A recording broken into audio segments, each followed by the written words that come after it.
Yo, what's going on, Canes fans? We are back at the Scoop on the U with another recruit interview. This time we've got ourselves a 2023 recruit out of the state of Texas.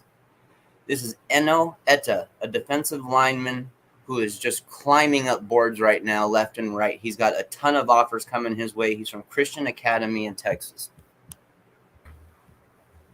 How you doing, Eno? What's up, man? Good to see you. Good to see you too, man. Thanks for taking the time to come on and then let the fans get a little more familiar with you. Yeah. Thank you for the opportunity. No problem, man. No problem. So, what's your current height and weight right now? I'm about 6'5", 260, 255-ish right there. Yeah. Is that your ideal playing weight? Uh, I mean, yeah, I can play there, but I'm probably gonna get down because I have to play some tight end this season, so I might be 250, maybe 245. Okay. So yeah, but in college, that's probably where I'll be at. Of course, it'll be more muscle than now, but that's probably where I'll be at. Have you had your wingspan measured? Yes, sir. They last time I took it was 82 inches. Okay. Yeah, good reach. Yeah. So, this off season, what have you been really focusing on to take your game to the next level? Anything specific? Man, I've been in the weight room. You know, I've been kind of just, yeah, it's pretty much just been training and weight room. Uh, yeah, in terms of football, at least, that's pretty much all I've been doing. Training, weight room, working agility, make sure I'm still flexible, stretching every day. Just, trying to keep myself in best shape because this year is really less of winning in high school, and this year is kind of more getting ready for college. So I'm taking training more seriously because, I mean, I even plan to kind of early enroll, so it's only a matter of time before I get up there. So I want to make sure I'm in best shape possible, and Absolutely. you know, Well, yeah, if you're planning on early enroll, then yeah, man, you're on the right course. That's great. I'm glad to hear that you're already on top of this stuff. Um, it, any camps that you visited recently? no, honestly, I kind of stopped going to camps. Okay. Um, I don't see the point. I already have all the offers I wanted. Got you. I only went to camps to kind of get my name out there because I came out of a small private school and I didn't really get exposure. I had to kind of go to camps to go get it, and I guess you could say I pretty much went and got it. So I don't really see any point in going to camps anymore. Now my attention now is just kind of training, and of course being in the weight room, like I said, and then getting ready to make my decision. You're looking to that next level. Yeah. So, just fans here, just so you get an idea of the kind of offers we're talking about here. This is just some of them. Not going to give you guys all of them because it's a huge list. We got Michigan, Michigan State, Stanford, Utah, Alabama, Auburn, Baylor, FSU, LSU, Oklahoma, Oklahoma State, Tennessee, USC, Washington, plus more, and Miami, of course. I mean, Yeah. this is a dominant nationwide recruit. He is known from coast to coast. So, how did this last season go for you and your football team in Texas? Um, it was definitely my best year I've ever played. Uh, I had a 20 sack season, so that was good in my book. I mean, in terms of our team, we didn't go as far as I had hoped. Uh, we got bounced out, I think, in the first or second round. So it was kind of disappointing, especially coming off the fact that we won state in 2020, the COVID year. With all the cards stacked against us, we only played about 6, 7 games. So you know, it was kind of a letdown. But I'm just grateful to play, and I don't play to win. I play to play, and I play because I have the opportunity to play. I love to win, but you know, I'm more about getting better and getting and the team bond than going out there and winning because that's not really what it's all about. So, What kind of stats did you put up this last season? um, I think it was 22 sacks if I'm being exact. 100. I think I had 100 something tackles. Wow. Yeah, let me see. I have them. Yeah. Yeah, I had 124 tackles, 22.5 sacks, and then I had only 3 pass blocks. I tried to go for 10. That was my goal, so I didn't go for that. I didn't get that much. because they were never really through my side. But yeah, I got 3 pass blocks. I think I got 1 block punt. So yeah. That's still some amazing numbers from that position you're playing, bro. Seriously. Yeah. I mean, a lot of guys get stuck with a little bit of lower numbers because they're stuck in the interior. But you Yeah. apparently know how to put in work, bro. So that's no problem at all. Yeah, definitely. So what do you feel, if it's a couple games or if it's one specific game last year that really helped you develop as a player? Because you know how they say competition breeds greatness. So was there a game that you guys had a true battle in where you really felt that it developed you as a player? Definitely the first game, the Faith game. We got blown out by like 30. It was like 60-30, I think, at the end. And I kind of got lucked up that game. And that was the game where I had to kind of check my ego, because not really ego, but more of like, I kind of just, I didn't really take them I didn't personally take them seriously. I thought I would kind of just blow through them. And then, they came with that fire. And, that was the game I said, all right, I'm going to take it. So I was training more during the season, than I ever had before. And then the rest of the games, that's when the production started coming in. And I wish I had played with that same efficiency during that game, because I think we could have changed it. But, the first game definitely was a wake-up call. And I'm glad it was the first game, because you would hate to have the wake-up call, in the middle of the season when every team already knows, what they're about to do. So you used it as a learning lesson. Mm-hmm.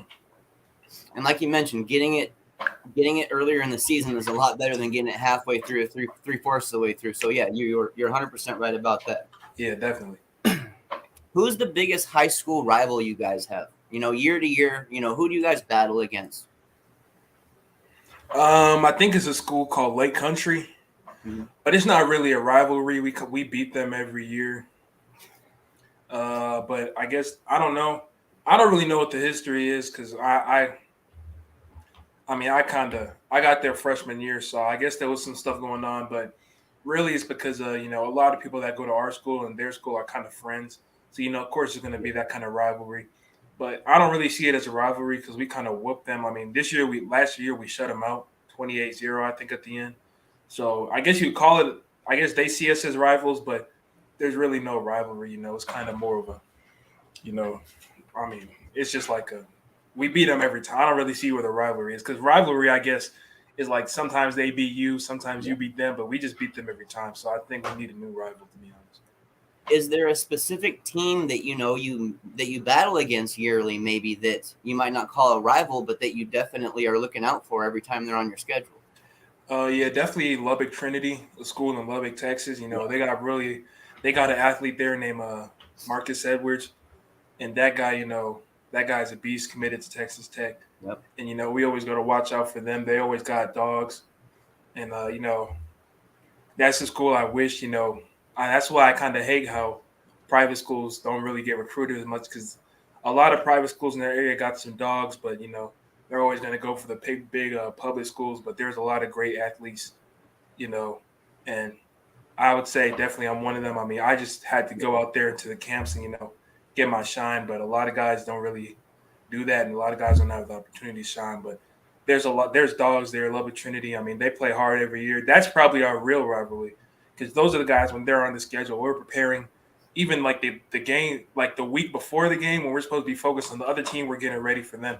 So that's I would say that's our real rivalry. Like, we take those guys pretty serious when it's time to play them. But of course, it's all love. I rock with some guys there. So yeah.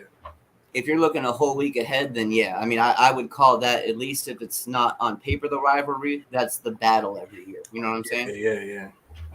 So what do you feel are some of the best traits for a defensive lineman, mentally and physically? I mean, honestly, to me, some things I learned are, you got to have technique. You can have all the speed you want, but that's kind of my game, kind of mixing speed and technique. Because, speed can only get you so far. And when a guy shuts down your speed, what else do you have, So you got to be versatile. And it's the same thing with strength and, size. When they find out a way to stop your size, what else do you have? So that's why I think I kind of got where I'm at, because I was blessed with the abilities, of size kind of and speed. So I kind of use those to the advantage, I do have speed moves and I have long arm, all those other moves. so that if they kind of shut one thing down, I come right back with something different. And in terms of the mentally part, you just have to realize that it doesn't matter how good you are. Like even I've seen clips, Aaron Donald, arguably one of the best, in the business, getting, pancaked. I mean, you're not going to win every rep, no matter how good you are. And you may have high school, there's a lot of guys 4 or 5 stars, the big dog in high school, but I'm already prepared to know, like when it comes to college, and if I'm blessed enough to make it to the highest level, I mean, you're not going to win every rep. You're not, you could be the best guy, not win every rep. So, you just have to.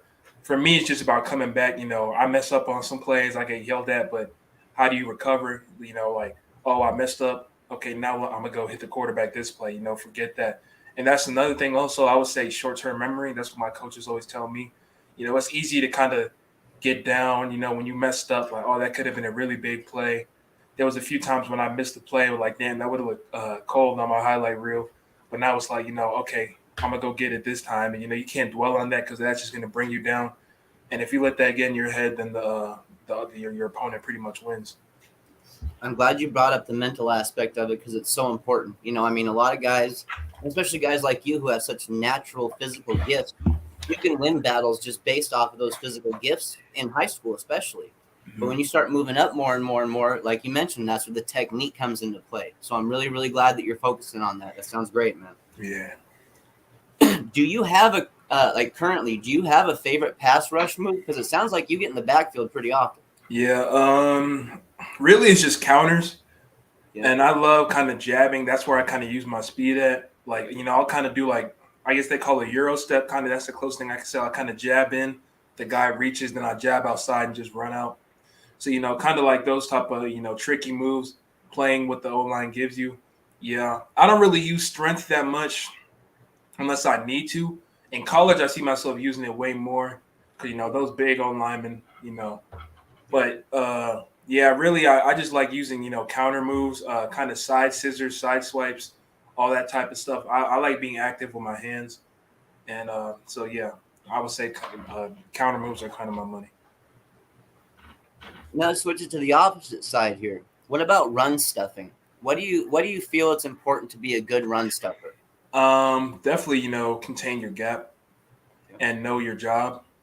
There's been a few times where I'll try to predict, where they're going to go, and I end up kind of messing up the play. Or there's been a few times where I think they're going in one hole, and I'll shoot in the B hole, and they just run outside the C hole, and that was my job. And now they just got a 10-yard gain. So that's something I kind of had to learn the hard way because I let a few of those go, the past season. So just kind of, knowing your job because everyone has to do their job. But like my coaches say, they're 111th. And if one guy doesn't do their 111th, all it takes is one guy, and then that's a 10, 20-yard gain, touchdown. You never know. So, yeah, I say just know your job, do it, have your gap when you're stopping the run. I mean, lock out. I have really long arms, as you know. Yeah. So, lock out your hands when you're on the lineman. Look in the backfield. Don't peek. That's what I've been told. But look in the backfield and make sure you know where that guy is because if it's a quarterback, if you think it's run, the quarterback faked it and is ready to throw, you got to shed. You got to be ready for anything also. That's what I do, all these trick plays these days, you got to be ready for anything. So, yeah. That's a great answer, man. It's a great answer. You covered all of it pretty much, like literally. All right, so we're talking game week film study right now, okay? We're talking game week film study against the offensive lineman that you're going to be facing against. Mm-hmm. What are some of the first things you try to, key into and try to take advantage of?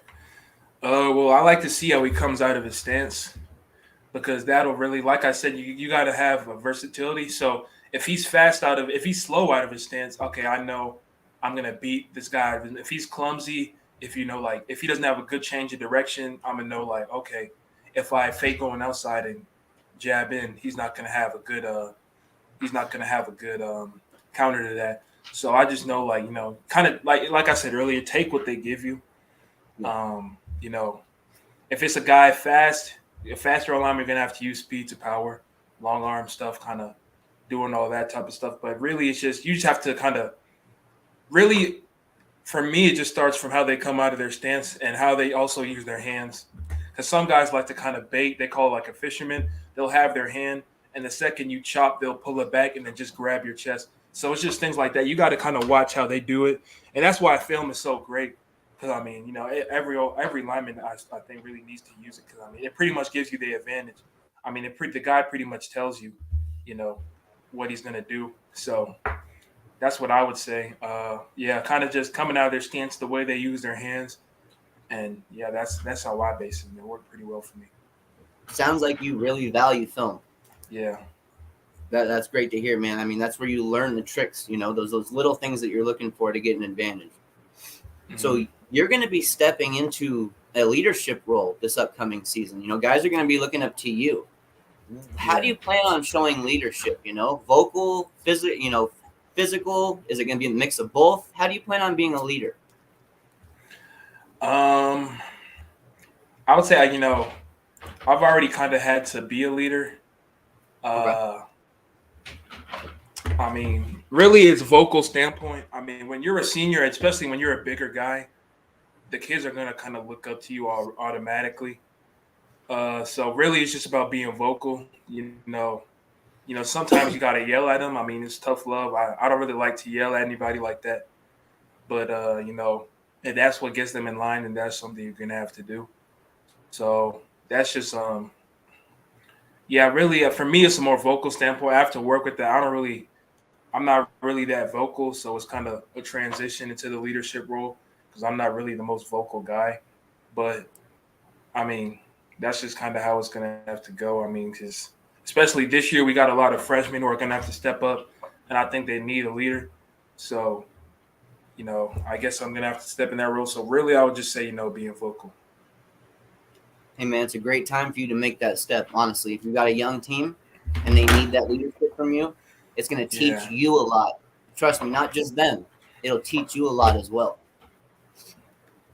Who are some of your favorite players? It could be college or pros, guys you like to look up to, maybe steal a couple of their moves or just get some highlight film footage.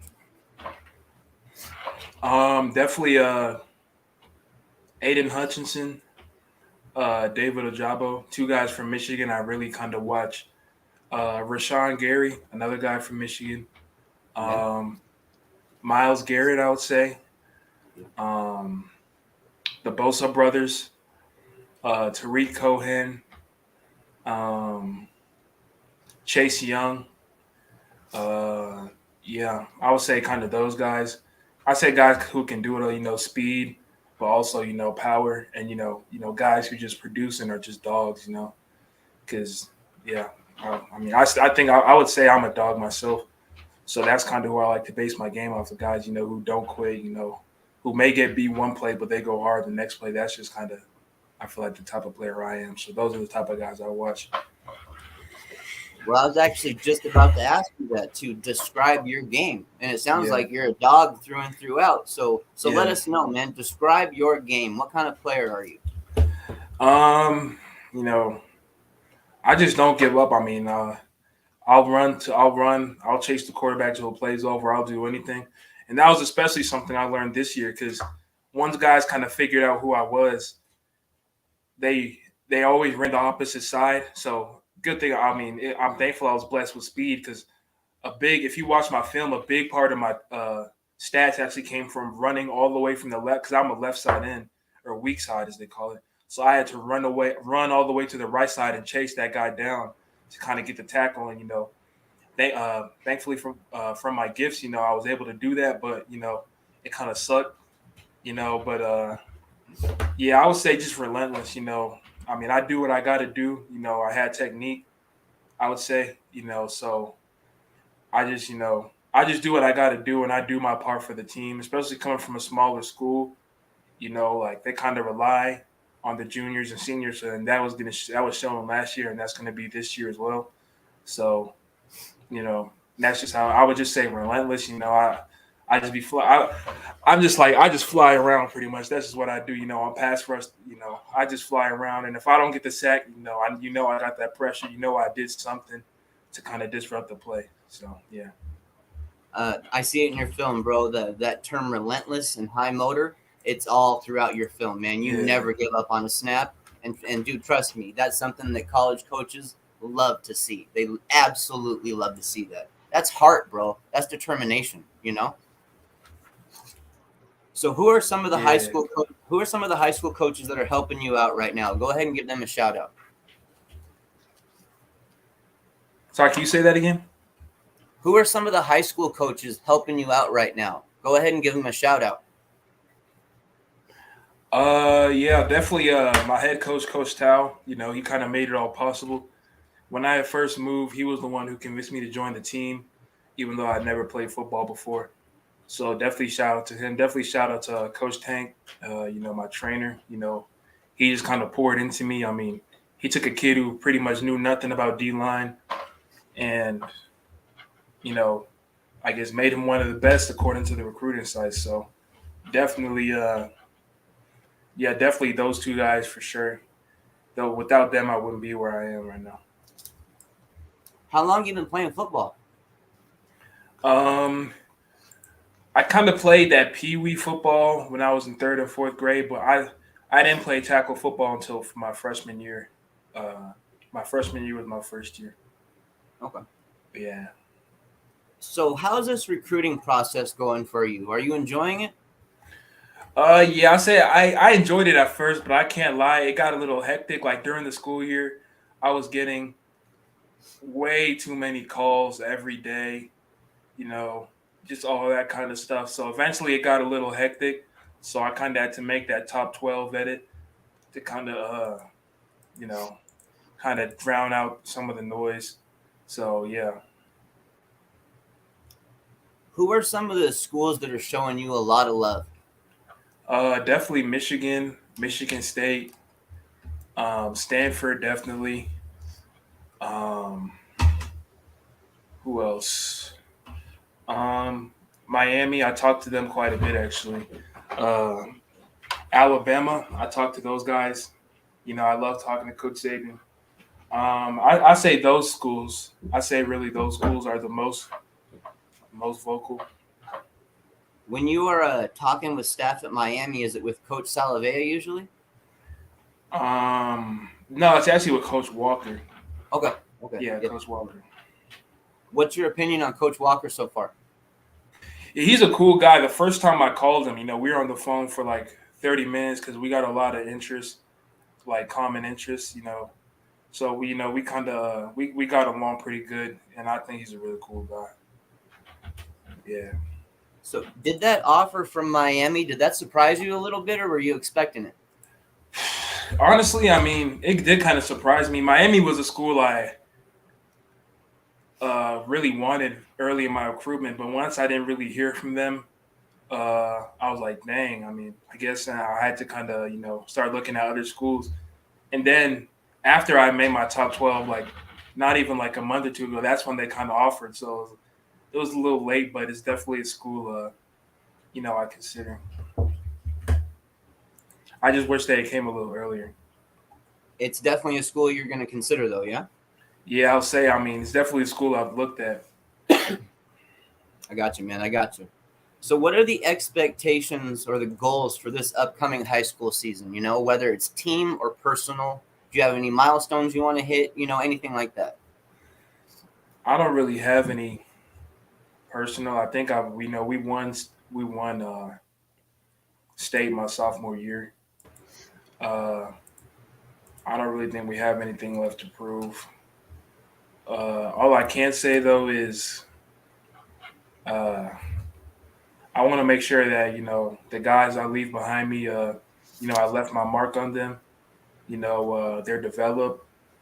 You know, I want to do the best because it will be a disservice if I'm in this position and I don't help. You know, the people you know that are grinding with me. You know, in practice in the game. So I'm trying to make sure you know help those guys out in practice. You know, so they can get some good film. And I got a lot of coaches following me, so I can you know retweet. You know, help them out. You know, try to get them recruited, you know, do all that stuff, and then kind of just leave, kind of set the standard, especially for linemen at my school, because we don't really get a lot of players. Most kids don't want to play football. Most of the kids on the team we had to like beg, you know. So I kind of want to this year. I kind of want to set the standard, so our school will actually kind of take kids will actually want to play football instead of seeing it as more of a hassle. So really, it's just kind of leaving my mark and kind of setting up the school for success in football down the road. You put up a lot of sacks this last season, but if there was just like a magical number or something that you'd like to hit, just in your own mind, what would you like to hit? I mean, you already put up over 20. What do you think you're capable of? I think definitely 30 or more. Wow. Yeah, I think it's definitely possible. Uh, I don't know. Some people will call it stat padding because I go to a smaller school than I always have, so I'm not playing the top level competition, which is why I had to go to the camps in the first place. Yeah. I killed at the camps, but the fact that I go to a smaller school, I guess, is still a not. So definitely, I'm probably trying to shoot for. I think I'll get 20 again this year, but 30 would be cool. But like I said, I don't think I really have anything left to prove. Right now, I'm just ready to get this because I'm not. No one gets 20 sacks in college, So I'm just trying to prepare for college. I've already done, what I need to do right here. So right now, it's just my focus is, getting ready for the next level and getting ready, to do what I got to do. I got you. So I got 3 words for you, and I want to know what they mean to you personally. Is Miami Hurricanes football? What do those 3 words mean to you?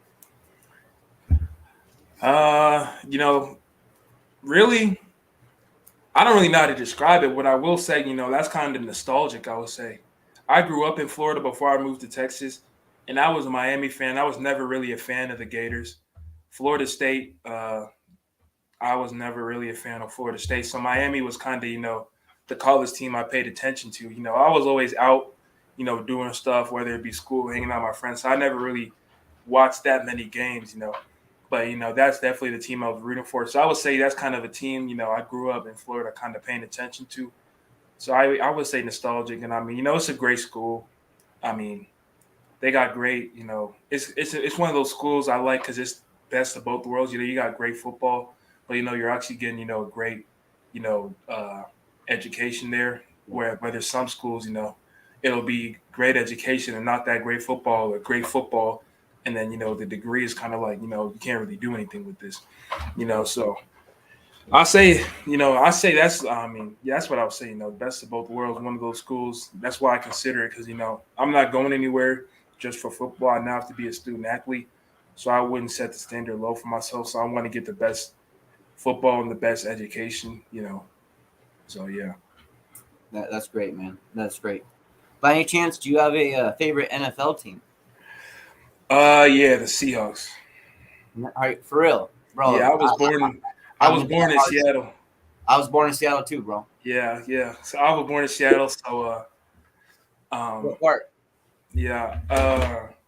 I don't even remember. All my parents tell me it's Seattle, but Let's I go. know it was 30 minutes away from Washington University Okay. because so it was close to that campus. Because when I had taken a visit, we actually went to visit the house I was born in.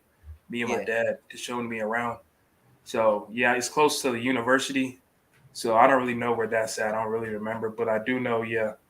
That I'm a Seahawks fan, man. I mean, they just got rid of Russ, so I don't know. I don't know what this future holds. I hope Geno Smith can do something. But yeah, I'm gonna see. I know we just got the Kenneth Walker from Michigan State, Yep. the running back. So I think he's gonna come do big things. I mean, should have won the Heisman in my opinion.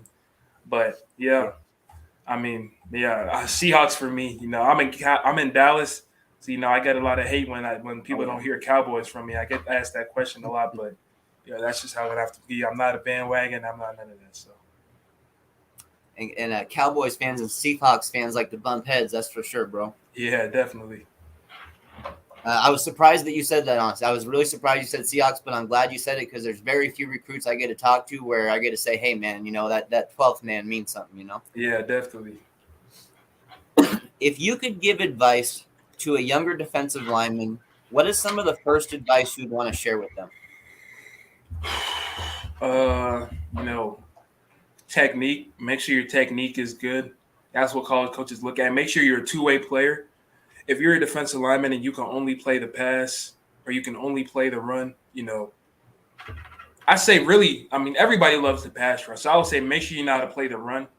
You know, you can go to these camps and do all the stuff you want, but at the end of the day, if you can't stop the run, what coach is going to take you? Because I mean, even if you're the best pass rusher, but you can't stop the run, you're only going to play one play a game at the next level. I mean, not one play a game, but out of the 4 downs, if you can stop the run, you're going to play 4 downs. If you can stop the run and you're a pass rusher, you're going to play 4 downs. If you can only pass rush, you're going to play maybe 4th down. And when it comes to making it to the highest level, the more you can do, you know, the better prospect you are. So I would say make sure you're all around great player. Make sure your technique is great. Make sure you're coachable. Make sure you're not rebellious to your coaches. You got to be coachable. You got to because at the end of the day, I know there's some coaches that kind of suck, but at the end of the day, a lot of these coaches know what they're talking about, and there's a reason that they're in that position to coach you. So I would say definitely make sure you're ready to learn. Because you can always learn something new you never known before. And make sure you're studying your game, training. There's a lot of guys in the off season who just kind of sit around. Like that's the time to get better. Make sure you're doing everything you need to do to be the best player, because you don't want to regret anything in the future. Because nobody wants to be that guy that said, "Oh man, I wish I had worked harder." Like, work hard now, because that's the time. Because you work hard now, you're gonna be set. You're gonna be set for life, especially when it comes to football. If you have talent, and that was just kind of my mentality. I'm 6'5", pushing like 250. I mean, pretty much most guys in the league are my height and weight already. And of course, I'm not all muscle like those guys. I got a long way to go, but I've been given the talent. So if why just let it sit to waste. So that's just my mentality. I mean, especially guys who got talent, don't waste it. Because you were blessed, and but don't just take it for granted and not work hard, because you can always lose a spot, especially at the next level when you go, especially if you go to a big school, because it doesn't matter if you're a 4 or 5 star. If you don't perform, there's another 4 or 5 star on the bench waiting for a shot. So you got to make sure you got to do what you got to do to succeed, man. Because there's always going to be someone to replace you, and they'll forget about you just as quick as you came on the scene. So, yeah, Man, just keep fighting and stay relentless. yeah, And yeah, that's how you play on the field. So I mean, it's who you are on and off the field. That's what I'm getting to know. yeah. So tell us, I know you go to a smaller school in Texas, but tell us about Friday nights in Texas. What's the vibe about? What's the whole deal about? Uh, Honestly, I don't. Obviously, I go to a small school, but I've been to some of the bigger schools, and it's crazy. I mean, it's Texas. It's what you would expect. Like sold out crowds for the big high school, especially during the rivalry games. I've been to some of those games, the South Lake football games. Big schools like that, Duncanville. These ranked schools. They produce players every year, and they got dogs. So I mean, it's exactly what you would expect. You see how serious Cowboys fans take it. So, just imagine, that at the high school level, when they're all Cowboys fans and they all have a son that's on the field that they want to see make it. So, it's taken really seriously. We always hear stories about it, man. They're just about how it just, there's certain towns in Texas where all the shops and everything just turn their lights off and they're all at the game. The whole town goes black and they're all at the game. Yes, that's how it is.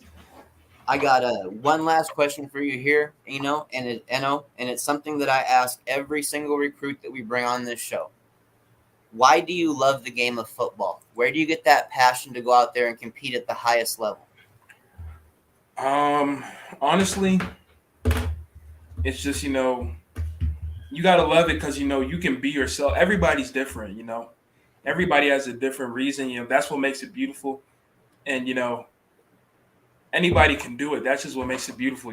Like, I mean, I'm the biggest guy on my team, and I play football. And there's also like some skinny, scrawny kids, but they're great route runners, and they play. It doesn't matter what you are. You can come, and everybody can join in and build something. And it's all about selflessness, And it's, everybody from different backgrounds, different, you know, situations all come together, and you leave it all on the field. Problems at home, okay, let's take it to the field. You know, rough day at school, all right, go hard at practice. It's just like it's just an outlet, away from life, and you get to take a break from real life and see, like play a team sport where you're actually needed. But in terms of me personally, really, I love the game of football because because of what it can do for you. You know, I mean, Yeah. like especially from a college standpoint, even if you're blessed enough to make it to the highest level, like for me personally, it's great because I mean, I have a lot of relatives in Africa. My family's from Africa, and if I can, if I can get an opportunity to kind of go to college for free, that sets up money that my dad was saving that he can put aside, and now he could bring one of my cousins or someone like that, a kid, and give them a chance and let them come to America or pay for their schooling back home. So it's great for everyone involved, and it just kind of sets you up, to leave a legacy for your family. I mean, my parents both went to college, and I want to kind of continue that tradition, but I want to make sure, whatever I do, whether I make it to the highest level or not, I'm set, either with, my ball that I can take to the highest level or my degree that I can take and, go sit up and give my family a great life, not just for, this generation, but for the generations to come. So, it's the kind of thing that can set you up. It can just like, and obviously, the NFL is not the goal. That's not my goal. My goal is to get the best football and best education. But you just look at what it can do for you. Like some of these guys signing $100 million contracts. Yeah. That changes, the trajectory of your family forever. Especially when you come from a lower background, minority background. So it's just really what it can do for you. And to not take advantage of it, would suck. And that's why it just goes back to working hard. When kids are given talents like these, it would be such a shame to go to waste. I was given this talent, and I have no excuse but to go 110% every day because there are kids who grind for offers, and but they don't have these talents. And, if they had, I know a lot of kids, if they had the same height as me, they would be D1, or a lot of if they had if they were blessed with talent, they would be D1. Like there's a lot of dogs I know that just need 1 or 2 more inches of height, just need to be a little bit faster, they would be generational talent. So it's just like, having some of the stuff I was blessed with, it would be just like a shame to me, everybody else, and just yeah, I feel like I kind of covered it, but it's just like, yeah, that's just how I feel about it. Yeah. It's a thin line, man, especially every time you move up against better and better competition, man. That thin line comes, well, I used to be able to win with just my physical moves. I used to be able to just bully guys. I used to be able to get around because I was bigger and faster. Next stage, well, I got to get some more strength. I got to get some more technique. Next stage, it has to all be together. The whole package has to be together. And you seem to have a really good grasp on that. And Eno, honestly, that was one of the best answers that I've ever gotten from that question. Like no joke, straight up, man. I'm glad that we got a chance to sit down here for a little bit and interview you. Let the Canes fan base get more familiar with you. You are a player to keep an eye on, no doubt about it. And it's just like I said, man. I truly appreciate you taking the time out of your day to come on here for an interview. Yeah, thank you for the opportunity. Thank you, Canes family. For the love. Yeah, definitely keep an eye on me. I think I'm gonna make sure I do big things and leave my mark wherever I go. So, yeah, thank you guys again. No problem, man. We'll be tapping in with you in the future, and we can give Canes fans an update about your recruitment. You know what I'm saying? Yeah, for sure. Yeah, sounds good. All right, Eno, have a good night, man. All right, you too. Thank you. All right, guys. That was 2023 defensive lineman Eno Etta out of Texas. This is a guy who is flying up boards right now. This is a guy who, like I mentioned, the offers that he has. This is a guy Michigan, Michigan State, Stanford, Utah, Alabama, Auburn, Baylor, FSU, LSU, Oklahoma, Oklahoma State, Tennessee, USC, Washington, Miami, plus more. This kid is going to continue to keep getting these kind of offers because he offers everything that they're looking for. The length, the size, the tenacity. He's got everything that he's looking for. So thank you, Canes fans, for tapping in. We're going to be doing just kind of these random interviews here and there, some different timings and stuff like that. So be on the lookout because there's definitely more that I got set up already. And tomorrow we got 2 guys that are going to be very, very good interviews. I guarantee it. So once again, man, just thank you, Canes fans, for joining on in. And it's always all about the U. Go Canes.